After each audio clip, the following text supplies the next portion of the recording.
Hello friends, good morning. Welcome back to my channel Enjoy English with Meena Singh. And friends, today we are going to do how to change active to passive in future tense. As in my earlier video, we have already done the change of active to passive in present tense and past tense, and in this video we will do the change of active to passive in future tense. So friend, future indefinite tense is the first subtype of future tense. Let's see the form of future tense, or we can say the active voice. Form of active voice is subject, will, shall, first form of verb, and object. This is the form of future tense or active voice, future tense in active voice. And now how can we change active to passive? Look at the passive voice. The form of passive voice is object will come at the place of subject. Subject के स्थान पर object आएगा. Helping verb will, shall. Be verb की third form, जो भी main form होगी यहाँ पर आपकी, तो वो वर्ब की फर्स्ट फॉर्म किस में चेंज हो जाएगी? वर्ब की थर्ड फॉर्म में, by and subject. Now see helping verb in future tense will be, shall be. Yes, जो हेल्पिंग वर्ब है फ्यूचर टेंस में वो होंगे will be and shall B.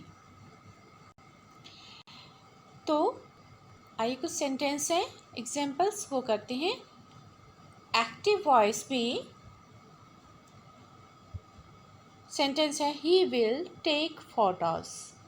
He will take photos. और अब हम इसको करेंगे पैसिव में, तो ये ऑब्जेक्ट जो है वो सब्जेक्ट की जगह पर ही के स्थान पर आ जाएगा. फोटोज विल, और चूंकि यहाँ पर फर्स्ट फॉर्म है तो यहाँ पर विल के साथ हेल्पिंग वर्ब जो है बी की फर्स्ट फॉर्म आएगी, और टेक की जो थर्ड फॉर्म क्या आ जाएगी? टेकन. तो third form taken by him. जो ही था वो किस में चेंज हो जाएगा? हिम में. नेक्स्ट देखिए एक्टिव वॉइस. अगर इसी को हम नेगेटिव में करते हैं सेंटेंस को, he will not take photos, तो इसका पैसिव वॉइस होगा photos will not be taken by him. तो विल के साथ क्या लग जाएगा? नॉट नेगेटिव में, और वही बी की first form as it is basic form आएगी, और टेक की जो है थर्ड फॉर्म वो क्या हो जाएगी? Taken and by him. इसी सेंटेंस को अगर हम इंटेरोगेटिव में करते हैं तो देखिए विल ही टेक फोटोज. जब भी हम सेंटेंस को इंटेरोगेटिव में करेंगे तो सब्जेक्ट से पहले क्या आएगा? Helping verb. तो ही से पहले क्या आया? विल. तो will he take photos and question mark. Passive voice में इसे करेंगे हम विल, वही आपका हेल्पिंग वर्ब स्टार्टिंग में ही आएगा विल, और जो फोटोज़ हैं वो ही के जगह पे आ जाएंगे. Photos be taken by him. देखिए नेक्स्ट सेंटेंस देखते हैं. You will receive a letter. You will receive a letter. तो अ लेटर जो है वो ऑब्जेक्ट है, क्योंकि रिसीव जो है वर्ब की फॉर्म है. वर्ब की फॉर्म के जस्ट आफ्टर हमारा ऑब्जेक्ट होता है. तो क्या आएगा? A letter will be. Will है, विल के बाद क्या आएगा? First form of be, basic form. और रिसीव जो हमारी जो फर्स्ट फॉर्म थी वो क्या हो जाएगी? वर्ब की थर्ड फॉर्म, जो कि पैसिव का रूल है कि वर्ब की जो कोई भी फॉर्म हो एक्टिव के अंदर, तो वो पैसिव के अंदर आकर के क्या बन जाएगी? वर्ब की थर्ड फॉर्म बाय यू. क्योंकि यहाँ पे यू था तो यू का जो हम चेंज करेंगे हम प्रोनाउन को, वो यू की जगह पर यू ही आएगा. नेक्स्ट है हमारा टेंस फ्यूचर का, future continuous tense. Future continuous tense इसकी जो फॉर्म होती है एक्टिव वॉइस में, subject will, shall, be, verb की फोर्थ फॉर्म मतलब फर्स्ट फॉर्म के साथ जो हम आईएनजी लगाते हैं, ऑब्जेक्ट। तो ये थी एक्टिव वॉइस में इसकी फॉर्म। अब पैसिव वॉइस में इसकी फॉर्म देखें, क्या बनेगी, object will shall be, okay, be as it is, we shall be, इसमें हेल्पिंग वर्ब जो आएगी वो विल शैल बी आएगी, विल बी शैल बी। तो अब क्या है, इसके साथ चल लगेगी बी की फोर्थ फॉर्म ऑल्सो, क्योंकि हमने फॉर्म चेंज नहीं करनी है, जो फॉर्म है वो फोर्थ फॉर्म ही रहेगी, बी के रूप में आएगी। और जो वर्ब की यहाँ पर जो फोर्थ फॉर्म थी, मेन जो वर्ब थी वो जो हो जाएगी मेन वर्ब चेंज किसमें, वर्ब की थर्ड फॉर्म में, एंड वर्ब की थर्ड फॉर्म में और बाय और सब्जेक्ट। तो क्या आएगा, object will shall B, being verb की थर्ड फॉर्म, बाय और सब्जेक्ट। आइए एक एग्जाम्पल देखते हैं इसका। एग्जाम्पल है, सेंटेंस है यहाँ पर एक्टिव वॉइस में, he will be writing a letter. तो क्या आएगा, a letter will be being written by me. तो ये जो है फ्यूचर कॉन्टिन्यूस टेंस, ये पैसिव वॉइस में बहुत ही जो है कम यूज़ किया जाता है, बल्कि यूज़ किया ही नहीं जाता है, because they increase complexity of sentence, क्योंकि इसमें इसके यूज़ करने से सेंटेंस के अंदर कॉम्प्लेक्सिटी आ जाती है, so we avoid it in use. तो यूज़ करने के लिए हम इसको अवॉइड ही करते हैं। नेक्स्ट है परफेक्ट टेंस। जो परफेक्ट टेंस है उसकी जो फॉर्म होगी एक्टिव वॉइस में, फ्यूचर परफेक्ट टेंस की एक्टिव वॉइस में फॉर्म होगी सब्जेक्ट विल शैल हैव और वर्ब की थर्ड फॉर्म ऑब्जेक्ट, क्योंकि परफेक्ट में हैव प्लस वर्ब की थर्ड फॉर्म होती है, हैव प्लस वर्ब की थर्ड फॉर्म।